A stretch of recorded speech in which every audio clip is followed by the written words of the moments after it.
kalian registrasi data sampai final. Terus nanti kalau semisal udah dimulai pendaftaran untuk SNBT, jalur tes masuk ke perguruan tinggi negeri, biasanya kalian akan daftar sesuai prodi dulu nih, prodi yang kalian pilih.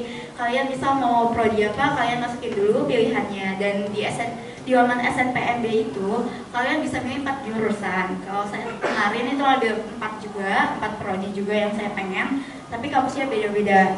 Dan terakhir baru nanti kalian sinkronisasi lagi ke laman KIPK-nya. Kalau misal kalian udah yakin sama pilihan di laman SNPMB untuk prodi-prodi yang kalian pilih. Nah, terus nanti kalau udah ke laman KIPK-nya sinkronisasi, biasanya ada penghapusan biaya untuk SNBT teman-teman gitu. Jadi kemarin yang saya alami itu untuk tesnya itu nggak bayar sama sekali karena udah sinkronisasi ke KIPK-nya gitu. Jadi kemarin kita cuma fokus untuk belajar ke SNBT-nya aja gitu. Terus dinyatakan lulus. Nah, prosesnya gimana kakak alamin? Kan tadi secara teori dari Bu Mina ya. Pengalaman kakak gimana nih kak? Kalau pengalaman sendiri kemarin itu kenapa bisa dinyatakan lolos? Sebenarnya kalau dari tahap SNBT ke kampus itu kan melalui kampus dulu ya. Kalau misal kita dinyatakan lulus di laman SNPMB dan kita udah keterima nih fix di universitas dan program studi yang kita pilih, nanti biasanya di kampus itu akan ada yang namanya verifikasi data ulang. Itu untuk kampus dulu, tapi bukan untuk KIP dan lain-lain. Biasanya di kampus dulu dimasukin data lagi, daftar ulang biasanya itu namanya. Dan selesai itu baru kita ke tahap KIPK. Karena kalau misal kita dari awal daftar KIPK dan dinyatakan lolos juga, di kampus itu ada yang namanya verifikasi ulang lagi, itu yang diminta khusus untuk kampus. Nah, jadi kampus itu nanti ada 2 kali verifikasi ulang. Yang pertama untuk SNPMB dan prodi dulu yang kita pilih, lalu ke KIPK-nya. Dan KIPK itu biasanya setelah verifikasi dan daftar ulang. Nah, di yang kedua ini kampus meminta biasanya untuk mempertanyakan besaran UKT dan golongan tidak mampu. Biasanya kayak gitu. Ada beberapa form dari kampus. Kalau di UNJ sendiri itu kemarin berbentuk masuk ke laman UNJ sendiri. Itu kalau di UNJ namanya SIUKAT. SIUKAT itu untuk menentukan golongan UKT. Terus juga biasanya ada lagi yang namanya dari prodi itu apa ya? Selain UKT, pokoknya di SIUKAT itu data ulang lagi, dan nanti ada yang namanya kalau udah selesai pendaftaran ulang, udah dibagiin UKT nih kita golongan berapa, lalu baru tuh masuk ke KIPK. KIPK baru nanti kita langsung ke kampus biasanya ngasih data. Nanti ada beberapa form yang kita isi, lalu nanti kita print persyaratan-persyaratannya. Dan itu biasanya kampus minta untuk SKTM. Kemarin saya bikin SKTM ke kelurahan, itu menyatakan tidak mampu juga. Biasanya itu buat memastikan kalau misal kita layak untuk dapat KIPK gitu. Dan terakhir menjelang ke kampus udah kita kasih berkas, lalu nanti kita tinggal menunggu aja kalau misal kita udah dinyatakan lolos untuk KIPK. Kemarin ada beberapa teman juga yang daftar KIPK dari SMA 8 di UNJ dan mereka juga dapat. Cuman ada satu hal yang diingat juga, ada satu teman saya yang tidak dapat untuk KIPK.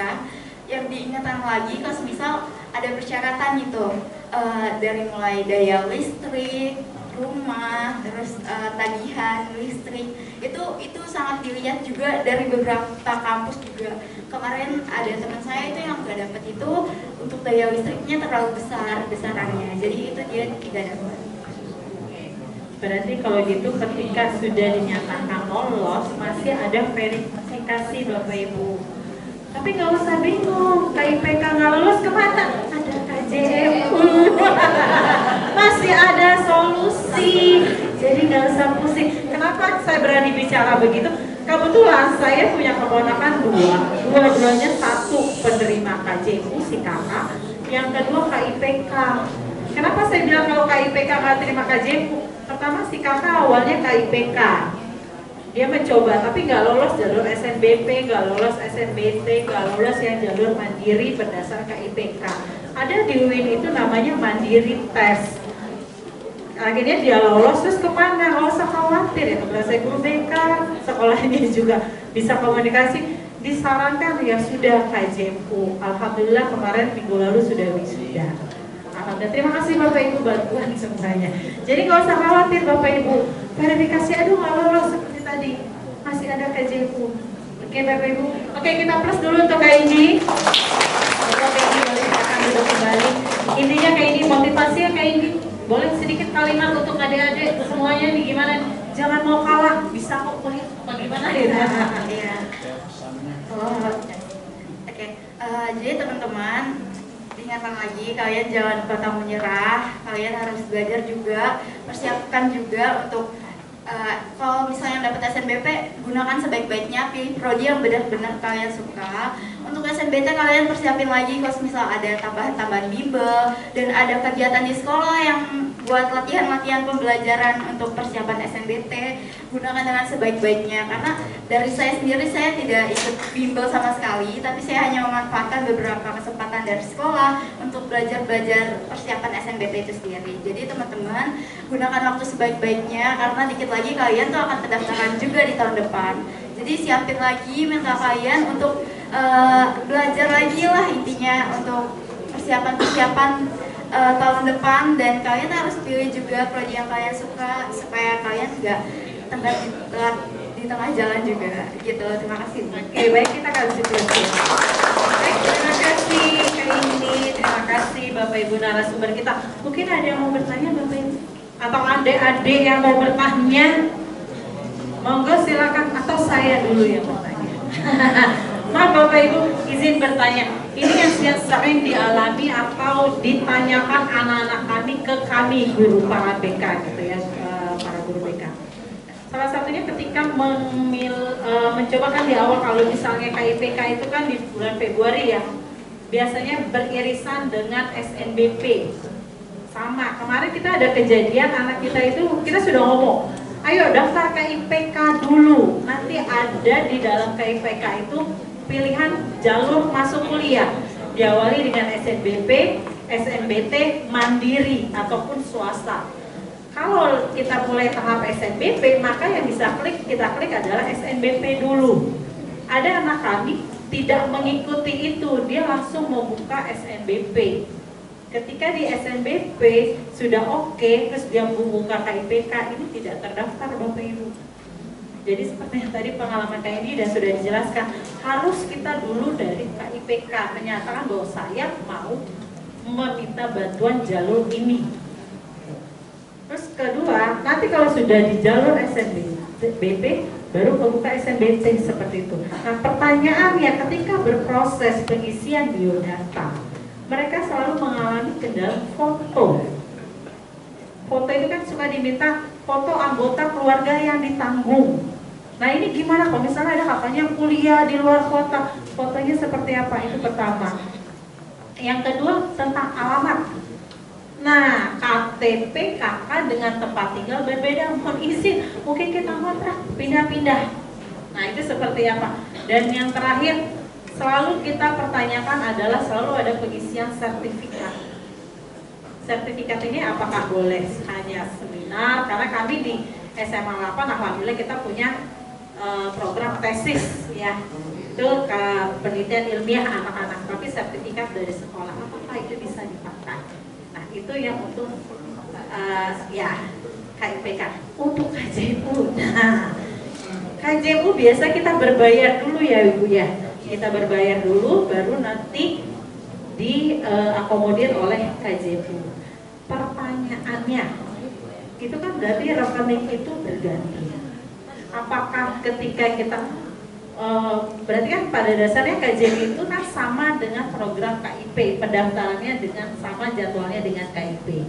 Pertanyaannya adalah, apakah ketika kita sudah mendaftar langsung kita dapat atau menunggu proses penggantian APN? Itu saja. Mohon izin Bapak Ibu, saya mewakili para orang tua dan saya juga. Silakan Bapak dijawab. Baik, terima kasih Ibu atas pertanyaannya. Tadi yang pertama terkait pengunggahan foto keluarga ya Bu ya. Ya, untuk yang foto keluarga itu kalau seandainya nih ada adik sekalian punya kakak lagi bekerja atau berkuliah di luar kota. Nah itu agak repot ya kalau seandainya kakaknya disuruh pulang dulu buat foto doang gitu kan ya. Jadi foto aja seadanya, seandainya kalian keluarga ada 3 saudara gitu, terus yang di rumah hanya ada 2, ya udah foto yang 2 orangnya. Nanti untuk dokumen pendukung selanjutnya adalah mungkin melampirkan kakaknya Bu. Kakaknya di situ kan nanti tertera ya ada nama-nama mahasiswa yang nama-nama keluarga yang ditampung gitu. Jadi foto keluarga lalu juga dikombin dengan bawahnya mungkin foto kakak Bapak Ibu sekalian di rumah gitu. Lalu yang kedua terkait listrik ya. Oh alamat, sorry, terkait alamat. Nah kalau alamat itu alamat rumah yang kalian saat mendaftar sedang tinggal di situ. Seandainya Bapak Ibu tinggal di rumah A saat mendaftar KIP gitu, ya udah didaftarkan yang itu. Nanti seberjalannya waktu tiba-tiba pindah ke kontrakan B ya nggak apa-apa gitu. Karena kan untuk awal mula masuk kan yang dilihat adalah data rumah yang saat kalian tinggali saat mendaftar gitu. Untuk perjalannya waktu kalian tiba-tiba pindah kemana itu nggak apa-apa, karena kan yang dilihat oleh perguruan tinggi adalah seleksi awal saat kalian mendaftar itu di mana gitu. Nah untuk perjalannya waktu itu nggak menjadi pantauan data lagi gitu, malah pantauan datanya setelah berlanjut perkuliahan adalah data nilai gitu. Jadi mahasiswa itu ditekankan untuk tidak turun prestasi akademiknya di kampus tersebut gitu sih. Lanjut yang terakhir sertifikat. Sertifikat. Nah sebenarnya kalau untuk form prestasi itu kan tidak diwajibkan untuk diisi ya Bu gitu. Yang diwajibkan diisi adalah seperti tadi data biodata diri, biodata ayah dan ibu, pekerjaannya apa, lalu foto keluarga, foto listrik rumah, foto keadaan rumah dan segala macam. Nah, tapi kalau prestasi itu opsional Ibu, jika seandainya mahasiswanya memang di sekolah SMA-nya belum ada prestasi apapun, tapi mahasiswa tersebut memang rentan miskin, nggak apa-apa, itu di skip aja untuk yang prestasi. Tapi kalau seandainya emang si mahasiswa itu di sekolah itu dia aktif dalam ikut seminar dan segala macam, tapi untuk perlombaan belum, gak apa-apa, diupload aja sertifikat yang ada untuk bukti pendukung bahwa calon mahasiswa ini aktif loh di sekolah gitu. Baik, terima kasih. Mungkin dari Bu Din. Baik, izin saya jawab ya Bu ya. Tadi kan pertanyaannya kalau KJM itu kan menalangi dulu ya jadinya untuk biaya UKT-nya. Jadi memang betul Bapak Ibu, jadi kan kalau misalnya daftar KJM itu kan sudah harus dinyatakan diterima dulu di perguruan tinggi, yang mana tadi ada syarat KRS yang harus diupload. Nah sementara untuk bisa melakukan pengisian KRS itu kan harus membayar dulu biaya UKT-nya di semester tersebut. Sementara dana KJM-nya itu baru dilakukan pencairan itu mulai bulan November untuk yang tahap 2, yang tahun ajaran baru. Jadi memang harus ditalangi lebih dahulu, baru nanti akan diganti menggunakan dana KJM-nya. Kemudian terkait dengan rekening, kalau sebelumnya menerima KJP Plus, itu rekeningnya kami sarankan tidak usah ditutup aja, bisa dilanjutkan nanti rekeningnya menjadi rekening KJMU. Meskipun nanti tetap akan ada tukar kartu ATM, karena kan ATM yang sekarang dipegang masih ATM KJP.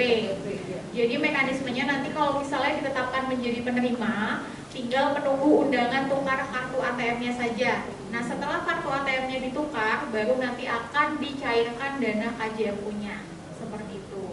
Jadi kami sarankan tidak usah tutup buku, gitu. Ditunggu aja. Toh kan jedanya hanya beberapa bulan saja ya, gitu. Jadi ya tidak usah tutup buku aja. Oke, terima kasih. Baik, saya lempar Bapak Ibu atau Anda yang mau bertanya. Jangan nanti saya lagi yang bertanya, karena saya banyak pertanyaan, kumpulan pertanyaan yang masih akan ditanya mereka ke saya. Jadi saya tanya duluan, kumpulin pertanyaan dulu. Ya, Bapak Ibu monggo boleh bertanya. Mungkin jadi kalau misalnya KIPK itu boleh kuliah dimanapun se-Indonesia.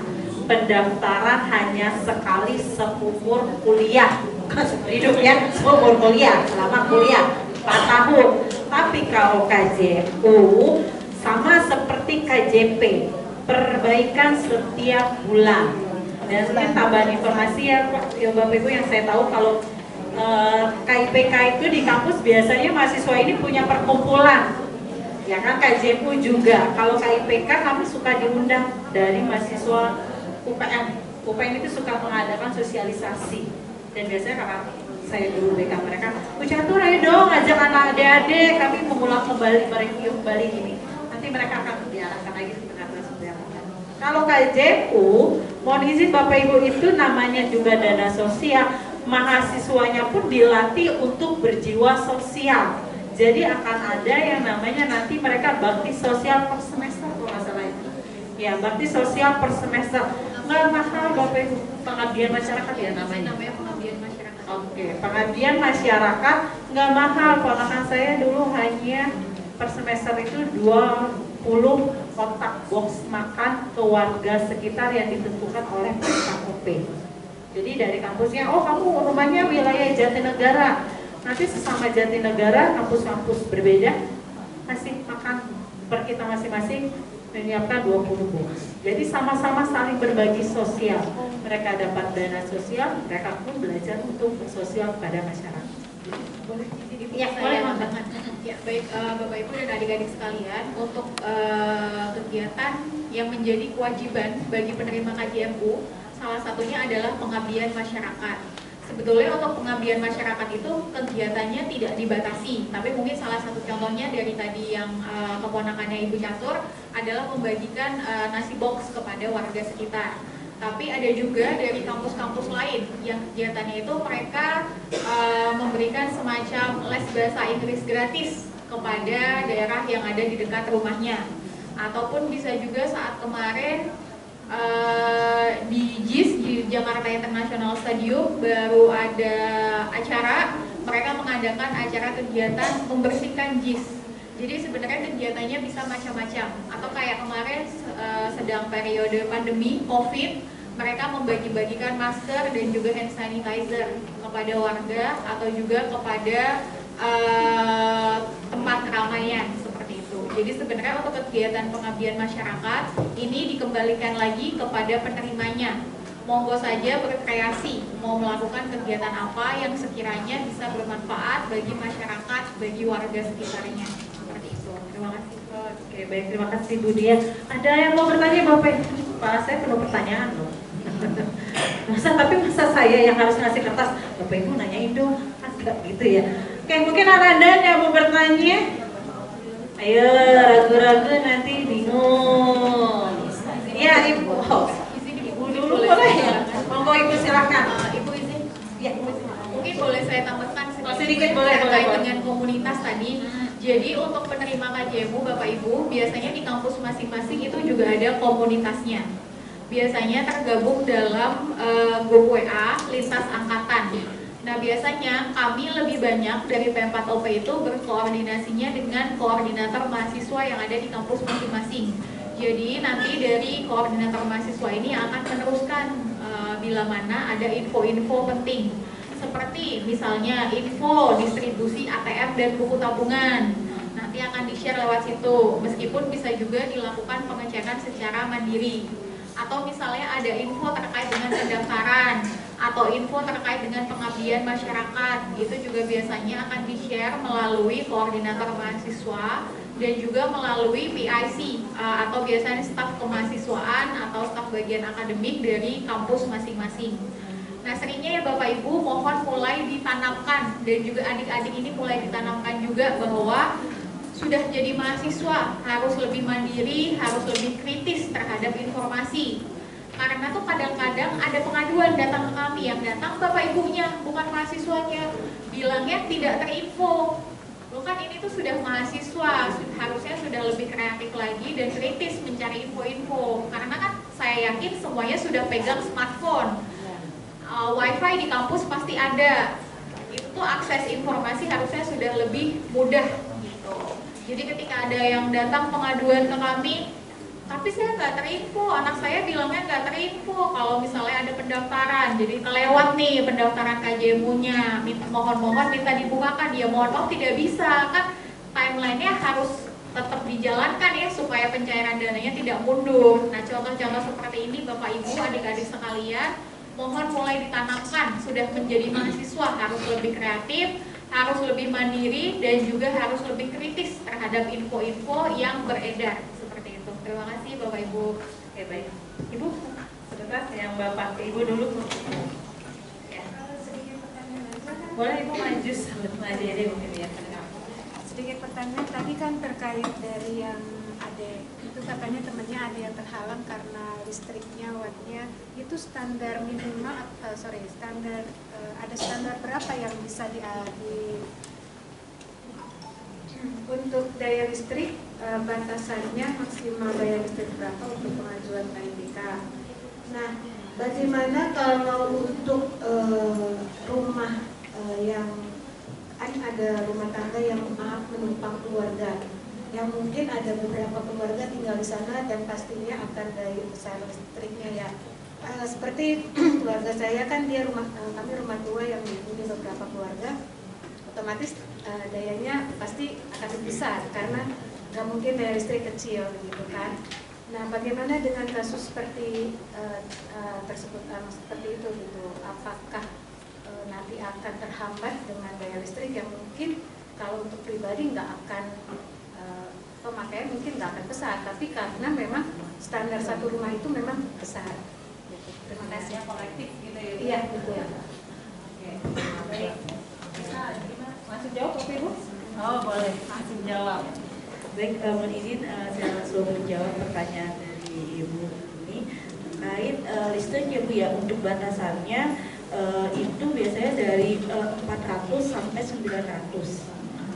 Nah, kalau saya di atas 900 itu kan sudah tidak menjadi subsidi pemerintah ya, harusnya itu belum diperkenankan gitu untuk mengikuti program KP kuliah gitu. Jadi kalau di listrik itu ketentuannya dari 400 sampai ke 900. Nah, pas saya ternyata di rumah ibu itu lebih dari 900, tapi karena kebutuhannya banyak gitu di dalam rumah itu, keluarga yang ditanggung banyak gitu. Nah, itu bisa dibuktikan dengan itu Bu tadi yang saya sampaikan, foto keluarga dan bukti kakaknya bahwa segini untuk menanggung uang segini loh gitu. Itu kan biasanya setahu saya kalau di SIM KIP itu ada penjelasan deskripsinya ya.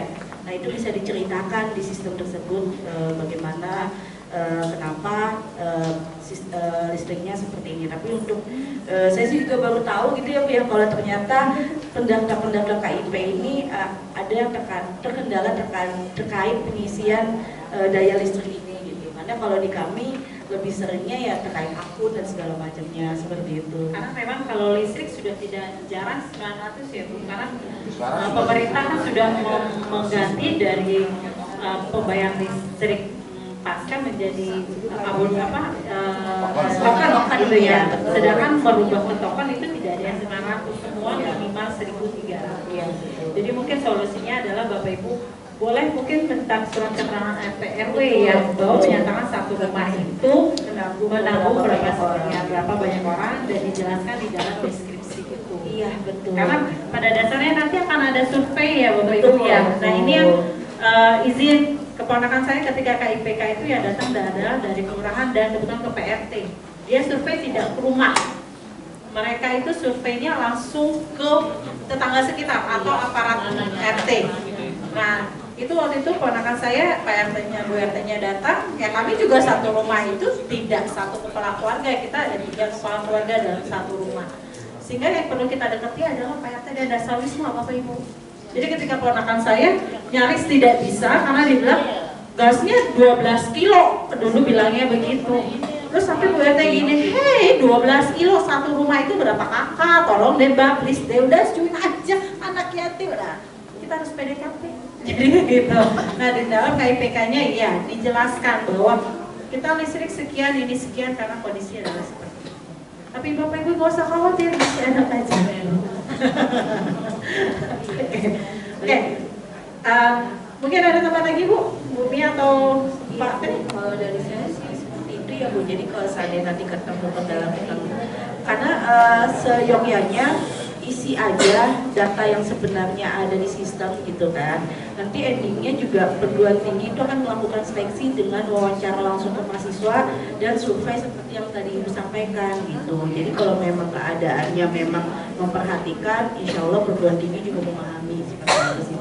Karena pada dasarnya kalau KIPK ini kan daftar proof dulu, ACC dulu data Bapak Ibu, baru nanti mengikuti berbagai jalur.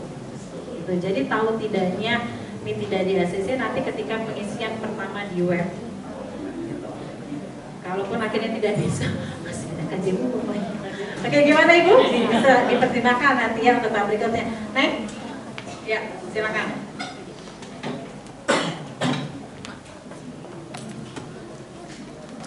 Assalamualaikum warahmatullahi wabarakatuh. Perkenalkan, saya Alivia dari kelas 12A. Izin untuk bertanya, berdasarkan sosialisasi yang tadi, itu untuk KIPK bisa digunakan di jalur mandiri. Nah, untuk UI sendiri itu ada seleksi mandiri namanya PPKB, yang dimana ada biaya pendaftaran yang harus dibayarkan. Apakah biaya pendaftaran tersebut akan ditanggung oleh KIPK atau harus dibayarkan secara mandiri? Terima kasih. Nah, ini pertanyaan yang selalu terjadi dari tahun lalu. Oke, mau disilakan dijawab. Mohon izin saya bertanya lagi ya, untuk biaya pendaftarannya itu uang formulir atau bagaimana? Formulir. Kalau formulir itu setahu saya memang menjadi tanggungan si mahasiswa Bu, menggunakan biaya hidup yang didapatkan nanti oleh KIP kuliah gitu. Jadi kalau seandainya biaya pendaftarannya baru kayak uang gedung atau UKT per semester di awal, nah itu baru menjadi tanggungan biaya pendidikan. Tapi kalau yang tadi dimaksud pendaftaran adalah uang formulir, itu menjadi tanggung jawab si mahasiswa menggunakan biaya hidup yang diberikan oleh pemerintah. Tapi apakah bisa? Karena tahun lalu tidak bisa. Kenapa tidak bisa? SNBT itu sejalan, PPKB sejalan dengan SNBT. Jadi kan kita biasanya kan tahapnya selesai dulu satu jalur baru kebuka yang jalur mandiri. PPKB itu hampir beririsan dengan SNBT sehingga belum kebuka yang mandirinya. Gitu. Nah, biasanya hanya bisa dipakai ke tahap mandiri yang lain. Karena PPKB ini, mohon izin Bapak Ibu, ini informasi buat Anda sekalian. PPKB itu bukan mandiri secara umum. Dia sifatnya undangan ke sekolah. Dia mandiri secara universitas dan tidak semua sekolah diundang. Hanya sekolah-sekolah tertentu yang mendapat jalur PPKB ataupun transporting. Makanya ketika untuk KIPK dia tidak bisa dipakai. Kami sudah menyatakan karena anak itu tidak bisa dipakai. Bisanya dipakai adalah ketika kemarin mendaftar ada anak yang cerita orang tua. Bu Catur, ketika ini baru program terbaru ke PPKB tahun ini. Ketika anak saya mendaftar ulang, itu ada dua pilihan. Pertama beasiswa dari lembaga, kedua mandiri. Ternyata dari sistem, kalau Ananda semua penerima KIPK, dia sudah muncul otomatis. Oh, dia penerima KIPK. Nanti yang terjadi adalah hanya penentuan kategori pembiayaan kuliah. Jadi tidak ditanggulangi oleh KIPK. Ini pengalaman tahun lalu Bapak izin. Itu. Jadi biaya tidak ditutup oleh KIPK, tapi dimudahkan dalam kategori pembiayaan menjadi grade 1 ataupun grade 2. Dan kemarin itu ada anak-anak KIPK, mereka pembiayaan yang harusnya 14 juta di UI, kan sekarang tidak ada UKT dimasukkan dalam biaya semester. Itu mereka dapat ada yang sekitar 6 sampai 7 juta. Grade-nya itu yang kita dimudahkan oleh kampus. Dan termasuk di WJ sendiri kemarin pengalaman ada yang mandiri. Saya nggak tahu ya apa kali. Di Ananda ini dia dibantunya, Bu kami mandiri tidak bisa pakai KIPK katanya. Tapi karena ketika dia mau daftar ulang, ketika di pengumuman dia langsung otomatis nongol. oh tamu peserta KIPK, maka pembiayaan yang harusnya UNJ tahun ini sangat mahal yang katanya uang IP-nya mahal untuk mandiri, karena dia adalah peserta KIPK, maka dia di grade yang 0 IP dan kategori UKT terendah 3,5 juta. Nah, akhirnya solusinya gimana? Karena KIPK tidak bisa, semester ini saya menyuruh dia untuk proses KJU. Insya Allah menjadi peserta KJU nantinya, karena tidak bisa dipakai KIPK. Itu aja sih informasinya untuk PPKB. Ya mungkin bisa dijawab, saya bisa. Izin mohon maaf saya mendalami lagi. Oke, Bapak tadi mau bertanya? Sudah. Sudah. Sama. Oke, Bapak mau silakan. Ya,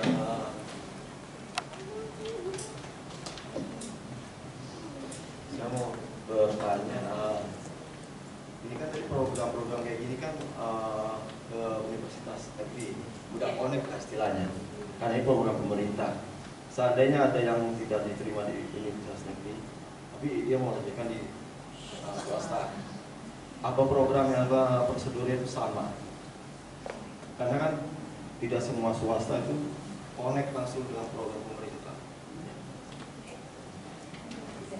Jadi mungkin intinya adalah dari KIPK ini kalau swasta seperti apa sih prosesnya ya Bapak ya. Terus kalaupun misalnya KIPK nggak bisa mengantisipasi gitu kan. Terus kalau KJU bagaimana nih prosesnya kalau di swasta, karena kan tadi dibilang Bu Dian juga mengatakan bahwa tidak semua swasta itu bekerja sama atau diakomodir oleh KJU.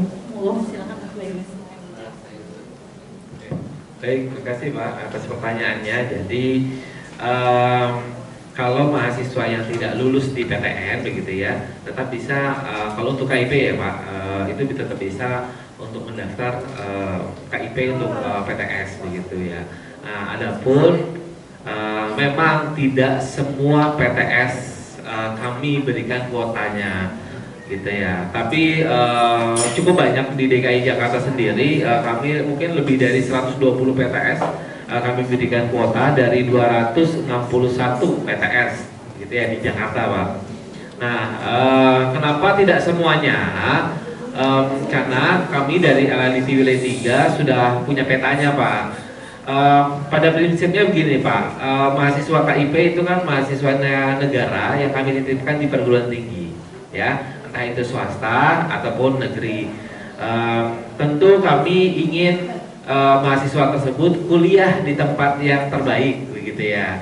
Nah, sehingga ada beberapa indikator-indikator untuk menilai kampus ini sudah baik, sudah sangat baik, sudah layak menerima mahasiswa KIP. Ada juga kampus-kampus swasta yang kami nilai ini masih dalam tahap pengembangan lah, seperti itu, tahap berkembang, sehingga kami ingin mereka fokus dulu dengan mahasiswa yang dari non KIP. Karena untuk perguruan tinggi swasta menerima mahasiswa KIP itu adalah bentuk tanggung jawab gitu ya Pak, Bapak Ibu ya. Sehingga kami dari LLDT Wilayah 3 juga harus memastikan bahwa kampus itu sudah mampu bertanggung jawab, diberikan tanggung jawab lebih untuk menerima mahasiswa KIP. Itulah kenapa dari 261 tidak semuanya kami berikan kuota KIP gitu. Nah, tadi juga sudah disampaikan oleh Mbak Mia begitu ya, bahwa KIP itu ada dari untuk PTN, lalu untuk PTS melalui LLDT, atau juga dari aspirasi masyarakat, itu biasanya dari anggota DPR. Nah, itu jumlahnya sangat banyak. LLDT sendiri terakhir tahun ini kita mendapatkan sekitar 2.400 kuota begitu ya, yang kami sebar ke tadi sekitar 100 sampai 120 perguruan tinggi swasta. Belum lagi dari aspirasi masyarakat dari anggota DPR, misalkan Bapak Ibu di lingkungan rumahnya ada anggota DPR atau anggota DPR begitu ya, dari fraksi mana begitu ya, ditanyakan saja, biasanya mereka sudah punya kuota Bapak Ibu. Nah, kalau seperti itu nanti Bapak Ibu akan didaftarkan oleh si anggota DPR itu atau staf ahlinya untuk mendapatkan KIP. Nah, nanti prosedurnya sama saja, tadi mendaftar di SIM KIP dulu, lalu memilih PTS begitu ya, memilih prodinya dan selanjutnya begitu. Kurang lebih seperti itu Bapak Ibu. Bukannya apa ya, tidak terintegrasi, kampus swasta tidak terintegrasi dengan program beasiswa pemerintah, tidak. Semuanya sebenarnya terintegrasi, tapi kami dari LNP Wilayah 3 memiliki kewajiban untuk memastikan bahwa kampus yang kami berikan, kami percayai untuk mengelola KIP, itu adalah kampus-kampus terbaik untuk anak-anak kita, khususnya di DKI Jakarta. Demikian dari saya. Mungkin ditambahkan dari Bu Tia. Baik Bapak Ibu, izin penambahan. Mungkin sejalan ya dengan KIP kuliah. Untuk KJMU saat ini kami hanya mengakomodir PTS yang ada di DKI Jakarta. Jadi kalau PTN seluruh Indonesia bisa, selama PTN-nya di bawah Kemendikbud atau Kementerian Agama. Tapi khusus untuk PTS hanya yang ada di DKI Jakarta. Kemudian ada syarat lainnya, harus terakreditasi A atau unggul baik untuk kampus dan juga prodinya. Jadi kalau misalnya hanya salah satu aja nih, contohnya mungkin yang kampus-kampus swasta top ya, seperti BINUS. Tapi mungkin program BINUS itu akreditasi kampusnya A atau unggul. Tetapi prodinya akreditasinya belum A, belum unggul, itu juga tidak bisa mendaftar KJMU. Jadi dua-duanya harus tercentang nih, akreditasinya harus A atau unggul, seperti itu. Nah kemudian untuk misalnya ditanyakan daftarnya apa saja, itu daftarnya itu kan naik turun ya, yang namanya akreditasi prodi. Jadi bisa saja mungkin di tahap kemarin diakomodir dapat KJMU, tapi mungkin karena akreditasinya sudah kadaluarsa atau mungkin akreditasinya turun dari A menjadi B, itu mohon maaf tidak bisa lagi mendaftar KJMU. Karena kemarin juga ada terjadi seperti itu Bapak Ibu. Jadi salah satu prodi di PTS di DKI Jakarta ini sudah sempat dibiayai KJMU selama 3 semester. Nah tapi ternyata di pendataan yang tahap 1 tahun 2024 lalu akreditasi prodinya turun menjadi B. Nah itu sudah tidak bisa lagi dibiayai oleh KJMU.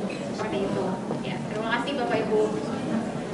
Baik, terima kasih Bapak Ibu. Mungkin kayak ini kebetulan anak kami, temannya kayak ini juga swasta yang baru dinyatakan KIPK-nya berhasil ya, karena ada tahapan. Kalau di swasta itu ada beberapa tahapan, beda kalau dengan negeri. Gitu. Mungkin kayak gini boleh jelaskan, jadi nggak usah khawatir tulisan. Sebelumnya saya izin menambahkan juga ya dari kakak-kakak sebelumnya, kalau untuk skema dari penerimaan mahasiswa baru di swasta itu sebenarnya kebanyakan kalau dari beasiswa itu di jalur mandiri. Nah jadi kalau dari pengalaman teman saya sendiri itu kemarin dia udah ngikutin beberapa tes masuk dari mulai perguruan tinggi negeri, perguruan tinggi swasta, dia ikutin beberapa alur untuk pendaftarannya juga. Nah kalau untuk swasta sendiri kemarin dia daftar melalui beasiswa KIPK juga. Tapi kalau dia mengalami untuk pendaftaran itu mandiri yang bukan ada formulir gitu. Jadi ada beberapa kampus yang menyediakan formulir untuk pendaftarannya dulu, lalu ada tes juga. Tapi kalau dia itu mandiri yang langsung dari kampusnya itu.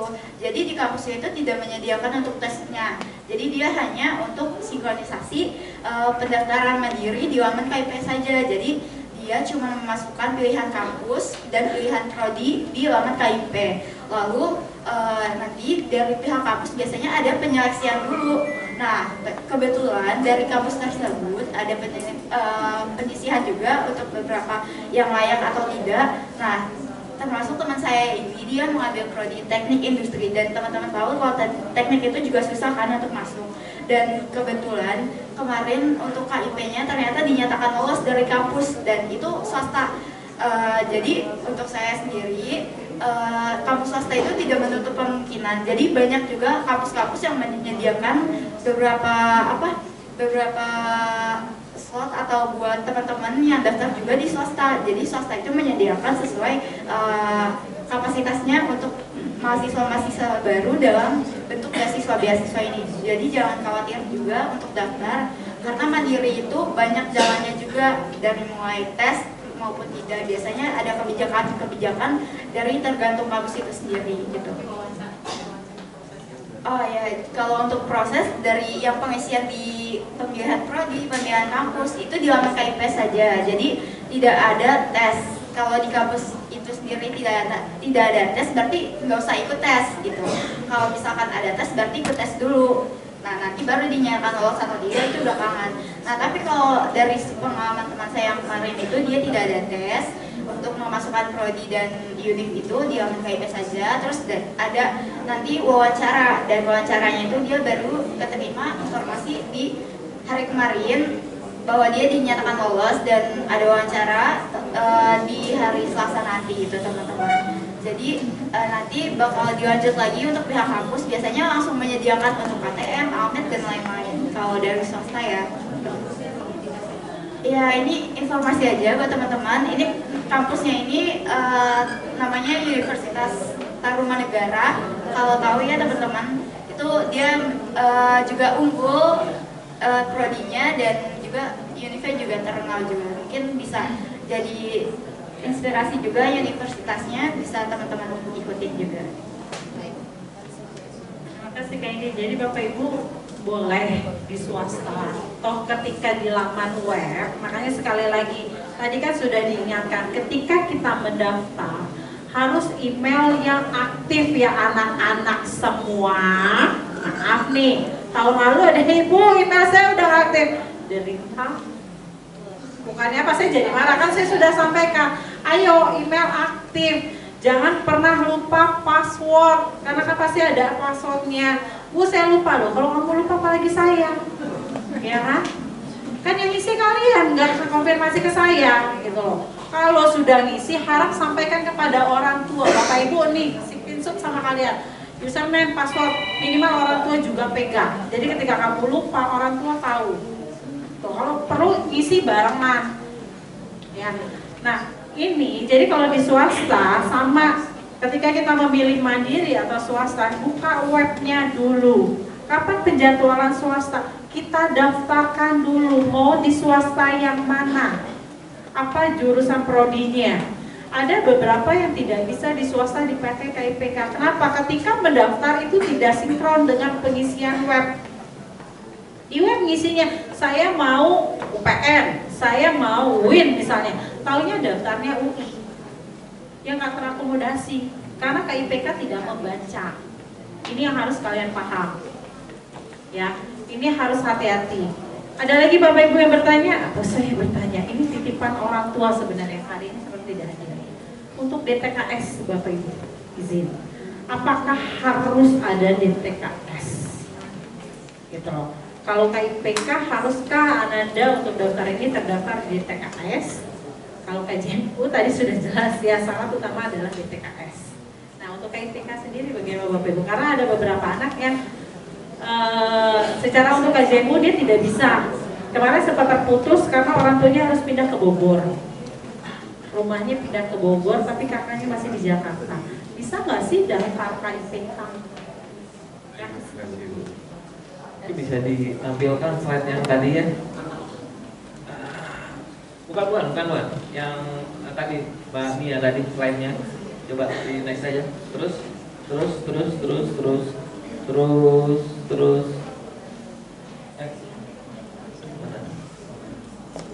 Nah, sebelumnya lagi.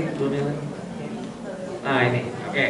Ya, jadi apakah harus terdaftar DTKS seperti yang tadi disampaikan oleh Mbak Nia? Prioritas pertama penerima KIP kuliah adalah para calon mahasiswa yang saat menjadi siswa mendapatkan KIP waktu SMA atau SMK begitu ya. Itu prioritas pertama. Itu sudah pasti terbuka lah begitu ya, jalan tol begitu ya, sudah pasti diterima. Lalu yang kedua, mahasiswa apabila memang tidak sebelumnya tidak pernah menerima KIP SMA begitu ya, minimal terdata dalam DTKS ya. Atau misalkan tidak terdata dalam DTKS, terdata dalam PKH begitu ya, keluarga harapan begitu ya. Lalu ada beberapa hal yang juga bisa dilihat, DTKS, PKH, KKS dan lainnya sampai kalau semuanya tidak terdaftar, masih ada kemungkinan, ini sekali lagi masih ada kemungkinan bisa menggunakan surat keterangan dari kelurahan yang menyatakan bahwa keluarga ini tidak mampu begitu ya, tapi harus disertai dengan misalkan bukti penghasilan ataupun pernyataan begitu ya bahwa kami tidak bekerja ataupun ada penghasilan hanya sekian juta begitu. Nah, tapi kalau yang menggunakan SKTF dari kelurahan, pada umumnya kampus-kampus nanti akan melakukan pengecekan atau visitasi kepada keluarga dari si calon mahasiswa begitu ya, untuk memastikan bahwa oh benar yang disampaikan oleh kelurahan itu benar, bahwa keluarga ini tidak mampu, foto-foto yang diupload di SIM KIP itu memang benar begitu ya, kondisinya seperti itu, dan deskripsi tadi ya misalnya ada penjelasan soal listrik dan lain-lain itu memang benar. Nah, biasanya harus melalui tahapan pemeriksaan yang seperti itu kalau misalkan menggunakan surat keterangan dari kelurahan, SKTM dari kelurahan. Tapi kalau DTKS, PKH gitu kan, dan lain-lainnya yang memang terdaftar secara resmi dalam instansi pemerintah, biasanya akan langsung lolos begitu ya. Tapi sekali lagi semuanya tergantung dari kuota yang ada di kampus itu gitu. Karena setiap kampus kami berikan kuota yang tidak sama juga. Kenapa tidak sama? Kami melihatnya dari jumlah mahasiswa yang aktif di sana. Jadi kayak katakanlah Bapak Ibu tahu ya namanya Bina Sarana Informatika, UBSI itu mahasiswanya itu puluhan ribu Bu, Bapak Ibu. Sekali menerima itu puluhan ribu, sehingga kuota di sana juga banyak. Nah, sedangkan perguruan tinggi yang lain yang mahasiswanya hanya mungkin 500, 1000, 2000, itu biasanya kuotanya juga sedikit gitu. Kami menjaga kuota itu supaya tidak terlalu banyak mahasiswa KIP, ya tadi tidak terlalu terbebani dengan mahasiswa KIP, karena buat perguruan tinggi menerima mahasiswa KIP ini adalah tanggung jawab sosial mereka, bukan hal yang lain begitu, sehingga mereka harus mampu secara ekonomi membiayai, mensupport kalau misalkan dari pemerintah itu tidak menutup biaya pendidikan dan biaya-biaya lainnya. Mungkin itu ya dari saya Bapak Ibu, terima kasih. Terima kasih Bapak Ibu narasumber hari ini. Baik Bapak Ibu, ada mau bertanya lagi? Jangan saya lagi ya tanya. Oke baik, Bapak Ibu masih ada pertanyaan atau Anda semua bertanya? Kalau saya menekankan karena anak harus bawa sertifikat, punya 2 Bapak Ibu. Karena pengalaman keponakan saya, sertifikat itu juga menjadi penentu katanya. Dari kampusnya yang menyatakan bahwa sertifikat itu untuk sebagai penseleksi. Penseleksinya dari arti tadi yang temannya Kak Indika sampaikan, oke, kamu kuota di PTN atau PTS misalnya ada 20. Ini 20-20-nya lolos di kampus itu. Yang lolos 20, tapi kuota dari KIP-nya hanya 15. Bagaimana penentunya? Satu berdasarkan nilai tes, kalau dia nilai tes, kalau rapor pasti nilai rapor. Terus terjadi kesamaan, ini dari mana? Adalah dia buka KIP-nya. KIP, mereka juga kampus nggak mau ngasih anak cuma asal sekolah doang dengan nilai begitu-begitu aja. Dia juga mau mahasiswa yang juga unggul. Maka dilihatlah sertifikat apa yang dia punya, baik apakah itu seminar, apakah itu lomba. Itu akan menjadi juga mungkin sebagai pembackup nantinya, hanya sebagai penambah poin ketika bersaing sesama KIPK. Itu sedikit informasi Bapak Ibu. Ada yang mau bertanya lagi Bapak Ibu? Nanti saya nanya mulu, bosan lagi. Oke, ada ya, monggo Bapak.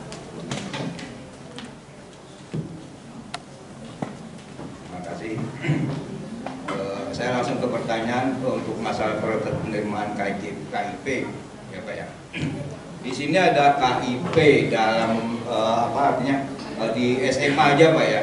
Saya ada pertanyaan, kalau umpamanya waktu di SMP dapat tapi di SMA nggak pernah dapat gitu, itu bagaimana?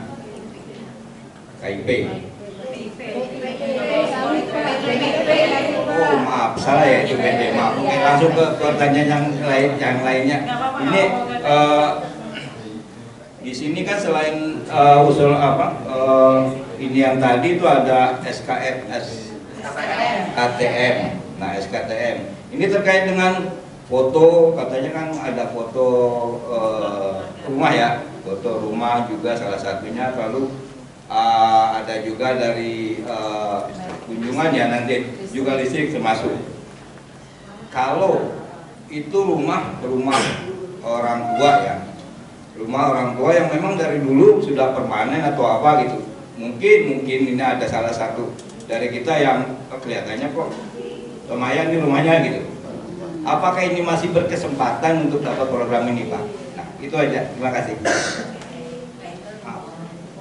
Mungkin pertanyaan boleh nih Pak, kalau mau nanya PIP ya, kalau itu kan PIP, kayaknya itu inspirasi masuk kategori aspirasi masyarakat ya dari partai ya. Nah, terus yang kedua itu terkait dengan rumah, karena memang sekarang ini baik KJU atau KIPK kan sertifikat tanah, surat pembelian kendaraan bermotor itu juga sudah nge-link.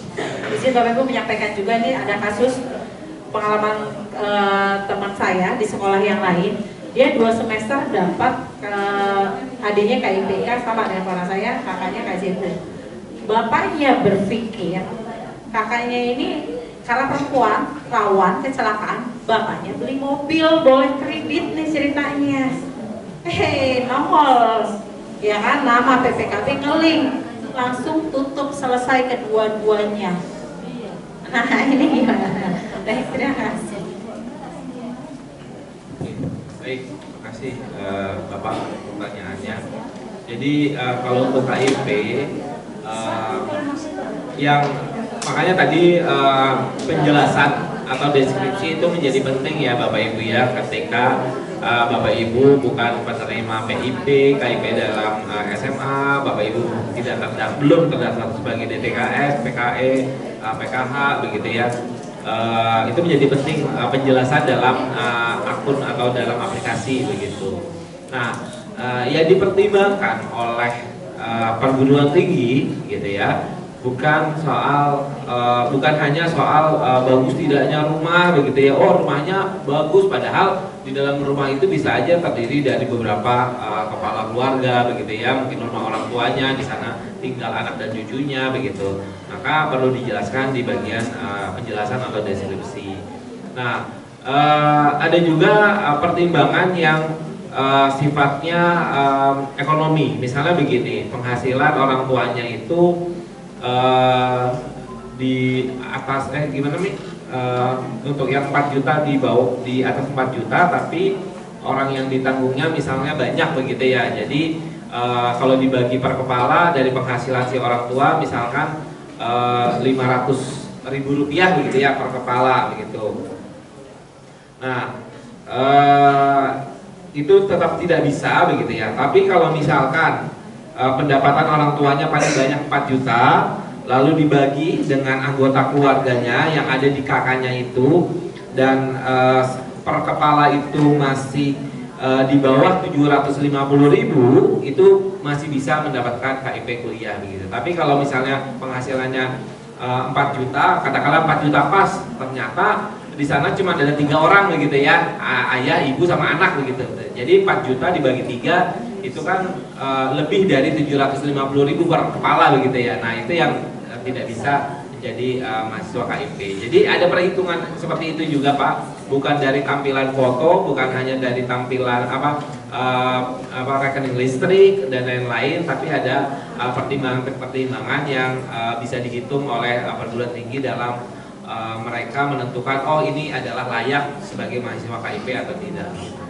Nah, yang perlu dicatat oleh Bapak Ibu semuanya, kami dari LLDT Wilayah 3 tidak pernah melakukan verifikasi atau pemeriksaan mengenai apakah mahasiswa ini layak atau tidak. Yang melakukan verifikasi kelayakan adalah perguruan tingginya, ya, bukan kementerian.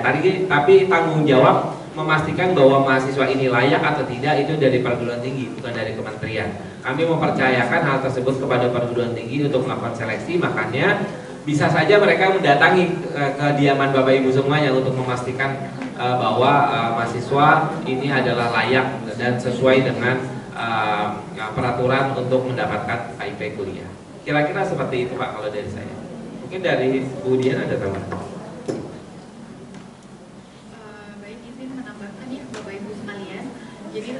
terkait dengan kepemilikan kendaraan roda 4. Betul. Jadi untuk KJMU itu, ini kan merupakan program bansos dari Pemprov DKI Jakarta. Memang yang mengelola adalah Dinas Pendidikan. Namun dalam penyeleksian penerimanya, Dinas Pendidikan itu berkolaborasi dengan dinas-dinas atau instansi terkait yang berwenang di dalam bidangnya. Jadi satu, kalau misalnya seleksi untuk validasi benar sebagai warga dari keluarga tidak mampu, kita menggunakan basis data DTKS. DTKS itu yang mengelola siapa sih? Dinas Sosial. Jadi kita berkolaborasi juga dengan Dinas Sosial. Kemudian untuk mengecek bener nggak ini warga DKI Jakarta, atau udah kayak tadi cuman kakak KTP aja yang DKI tapi tinggalnya sudah pindah ke luar DKI, itu kita kolaborasi dengan Dukcapil. Kemudian terkait dengan kepemilikan aset seperti kendaraan roda 4 itu kan juga dilarang ya Bapak Ibu ya. Itu kita bekerja sama dengan Badan Pendapatan Daerah gitu. Kemudian ini mungkin bisa menjadi tambahan informasi. Jadi tuh beberapa kali ada pengaduan yang datang ke kantor saya menyampaikan bahwa saya tidak pernah membeli mobil, tapi di datanya ada, di data dari Bapeda ini ada terdata bahwa anggota keluarga dalam satu kakak memiliki mobil. Ternyata setelah ditelusuri lebih jauh, KTP ibunya, KTP bapaknya dipinjem oleh bosnya, oleh saudaranya untuk beli mobil, untuk menghindari pajak progresif. Nah ini jangan ya Bapak Ibu ya, jangan, karena nanti malah jadi menyusahkan keluarga Bapak Ibu sekalian. Akibatnya nanti putra-putri Bapak Ibu sekalian bisa saja KJMU-nya tidak bisa dapat, KJP-nya juga nanti tahu-tahu dibatalkan kalau ada data atau laporan dari Bapeda bahwa ada anggota keluarga dalam satu kakak yang memiliki kendaraan roda 4 seperti itu. Ya, terima kasih. Oke, baik, bisa dipahami ya Bapak Ibu, ternyata banyak tanpa kita sadari. Mungkin bukan kesalahan dari kita yang manut-manut saja sama bos, pinjem ya KTP kamu. Allah, namanya juga kita kerja ya Bapak Ibu ya, takut khawatir. Taunya ternyata berdampak ke anak kita jangka panjang. Jadi gitu saja Bapak Ibu, ada lagi yang mau bertanya? Ya Ibu boleh? Maju Ibu, kita batasi ya. Kalau makin panjang ya, saya mancing jadi makin banyak yang bertanya. Bapak Ibu silakan.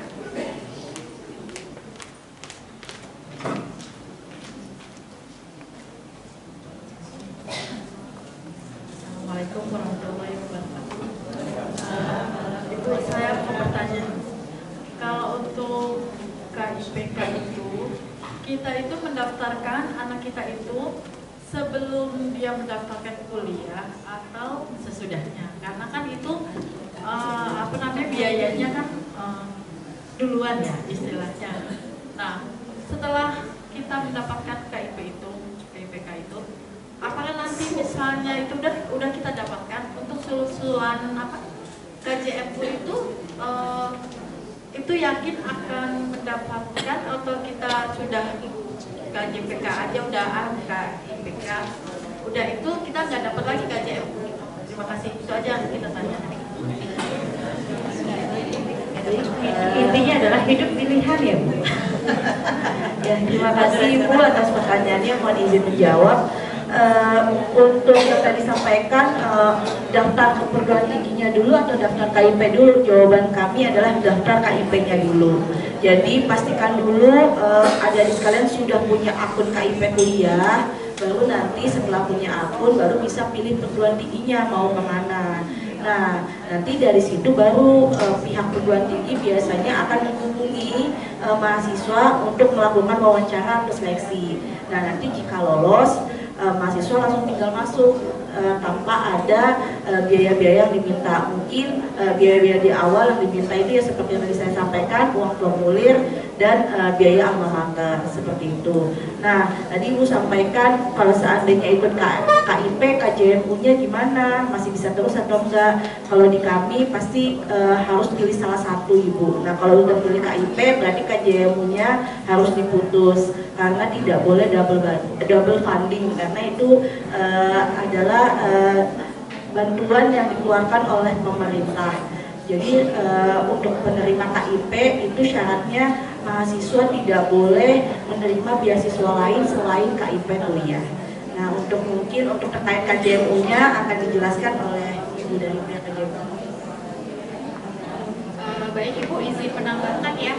Jadi kalau misalnya mungkin nanti anaknya sudah memilih KIP kuliah, maka sudah tidak bisa Ibu nanti dapat KJMU juga. Karena KJMU itu nanti dari sisi mahasiswa memang hanya mendaftar melalui sistem, selesai sampai upload berkas. Tapi setelah itu masih ada verifikasi lanjutan. Verifikasi yang pertama dari sekolah untuk mengecek ini benar atau tidak alumni sekolah di DKI Jakarta. Jadi meskipun warga DKI Jakarta, tapi kalau sekolahnya misalnya di Bekasi, di Depok, mau daftar KJMU juga tidak bisa. SMA, SMK-nya harus yang di DKI Jakarta. Gitu. Jadi makanya itulah tugas dari Bapak Ibu nanti yang ada di sekolah ya Ibu ya, untuk memverifikasi keabsahan ini sebagai alumni sekolah tersebut. Lanjut, ada verifikasi kedua, verifikasi dari perguruan tinggi untuk mengecek ini betul mahasiswanya atau tidak. Kemudian IPK-nya mencukupi atau tidak, semesternya masih semester berapa, ini cuti akademik atau aktif, kemudian sudah terima beasiswa lain atau belum. Kalau sudah terima KIP, sudah pasti tidak akan diusulkan oleh kampusnya.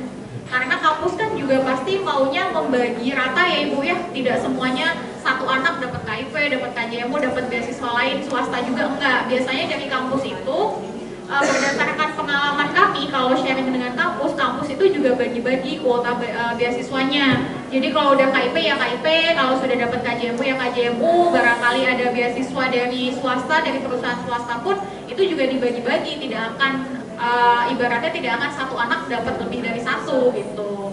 Karena kan mahasiswanya banyak ya, jadi pasti maunya dibagi sama rata untuk supaya adil seperti itu. Jadi sekali lagi seperti yang tadi disampaikan oleh Ibu Catur, hidup itu pilihan ya Bapak Ibu, jadi pilihlah salah satu daripada nanti ada temuan double funding dari BPK harus mengembalikan di akhir seperti tadi yang sempat saya sampaikan. Karena terima KJP sama KIP, ujung-ujungnya harus balikin 4 semester KJMU-nya 9 juta kali 4, tidak boleh dicicil, langsung harus dibalikin 36 juta gitu. Jadi mendingan pilih salah satu, jangan dua-dua gitu, jangan gitu. Terima kasih Bapak Ibu. Oke, terima kasih Bapak Ibu narasumber. Satu lagi boleh Bapak Ibu saya mengingatkan kembali untuk masalah biaya. Kalau di kampus swasta kita sudah bisa memprediksi berapa biayanya ya Bapak Ibu. Kalau kita di negeri, insya Allah KIPK kan tadi sudah dilihat ya. Kalau non kedokteran itu masih ditampung dengan besaran sekitar 8 juta gitu ya. Biasanya negeri masih bisa tercover. Kalau nanti di swasta Bapak Ibu, ini pengalaman juga tetangga saya, dia di Gunadarma mendapat alhamdulillah tidak bisa KIPK tapi bisa pakai KJMU. Cuma masalahnya biaya kuliahnya 12 juta. Maka biaya itu oke, 9 juta tercover oleh KJMU. Nanti Bapak Ibu akan mendapat tagihan biaya kuliah tambahan sebesar 3 juta. Jadi kalau di swasta bedanya adalah ada biaya yang mungkin dia besar dan itu tidak tercover, jadi Bapak Ibu harus menambah. Tapi kalau misalnya di negeri kita kan biaya kuliahnya masih apalagi untuk jalur SNBT ya, SNBT dengan SNBP itu kan masih kategori reguler, sehingga biaya kuliah masih terjangkau. Kalau mandiri ini kita harus hati-hati Bapak Ibu. Memang bisa kalau KIPK ada alurnya, tapi mandiri itu ada IP. IP itu dalam bahasanya adalah biaya bangunan dan sebagainya. Ini yang besar. Lebih bisa jadi IPI bisa jadi di atas 20 juta. Makanya selalu menekankan ke anak-anak, ayo kita bersaing di jalur yang reguler. Tidak bisa SNBP, belajar di SNBT, persiapkan dari sekarang. Mohon maaf, pengalamannya sudah ketika Bapak Ibu orang tua komite menyediakan PM yang diadakan di sekolah, anandanya mohon ikut. Sekali lagi itu sudah digratiskan. Bapak Ibu bayangin kalau kita bimbel berapa juta, ya kan? Nah itu tolong Bapak Ibu ditekankan anak, ikuti semua tahapan. Fasilitas sudah ada, manfaatkan itu. Toh melalui jalur SNBT biayanya masih reguler. Itu aja. Bapak Ibu ada lagi? karena waktu juga sudah makin siang. Saya rasa sudah cukup sekian Bapak Ibu ya. Kayaknya banyak juga saya yang nanya izin. Saya juga mohon maaf nih, saya juga ikut nambah-nambahin. Baik, Bapak Ibu, terima kasih untuk yang hadir hari ini dan Anda semua. Walaupun saya suka gebrak-gebrak kemarinnya, ngeliling saya kelas, wajib hadir ya anak-anak semua. Karena ini penting untuk kalian. Mohon maaf jika saya selaku MC dan moderator ada salah. Sekali lagi terima kasih untuk narasumber kita. Boleh kita kasih plus? Oh iya, Bapak silakan Pak. Ya, izin Bapak Ibu tambahan sedikit, hanya sedikit saja. Jadi kami ingin menyampaikan bahwa jangan berhenti untuk melanjutkan studi, Bapak Ibu. Jangan ragu untuk melanjutkan studi ke pendidikan tinggi, karena banyak sekali peluang-peluang menempuh pendidikan tinggi dengan biaya yang minim, bahkan dengan biaya yang nol begitu ya, sehingga dorong selalu anak-anak dari Bapak Ibu semuanya untuk melanjutkan pendidikan tinggi S1 begitu ya. Syukur-syukur nanti bisa menjadi S2, S3 begitu. Karena banyak sekali beasiswa yang disediakan oleh pemerintah pusat, pemerintah daerah, industri, yayasan dan yang lain. Sudah saya sampaikan filenya Bu ke Mas itu, katalog beasiswa Indonesia. Mungkin nanti mohon bantuannya bisa di-share kepada Bapak Ibu semuanya, sehingga Bapak Ibu bisa mencari tahu institusi mana saja memberikan beasiswa, dan selanjutnya nanti biarkan tadi seperti yang disampaikan oleh Bu Dian, biarkan mahasiswa itu anak-anak Ibu belajar mandiri, mencari tahu lebih lanjut mengenai beasiswa-beasiswa yang ada. Mungkin itu tambahan dari saya. Terima kasih atas kesempatannya Bu.